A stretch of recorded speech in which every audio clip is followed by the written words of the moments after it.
Сәлеметсіздер ме, қымбатты менің көрермендерім. Менің есімім Бибі Мариям. Мен Оңтүстік Кореяның Atomy компаниясының сауда шебері дәрежесіндемін.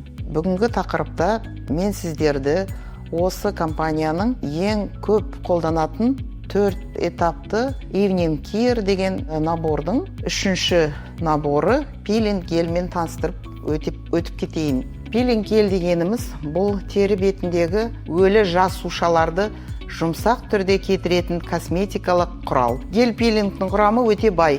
Табиғи шөптерден, табиғи гүлдерден алынған экстракттардан жасалады. Гель пилингті қалай қолданамыз? 4 этаплы наборымыздан бірінші құрғақ бетке деп клинзер дегенді жағып аламыз. Артынан ол 1-2 минут сіңіп, оны фом клинзер деген пенкамспен жуып тастаймыз. Соның 3-ші тәртібі осы гель пилинг. Бетімізді кішкене құрғақ сүлгімен құрғатып, гель пилингті жұқалай терімізге жағамыз. Содан кейін 3-4 минут күтіп, артынан жуып тастаймыз. Негізі гель пилингті қолданғанда күндіз SPF-пен қолдану керек. Бетіңізді тегістейді және жарқын жүзді әдемі болып көрсетеді.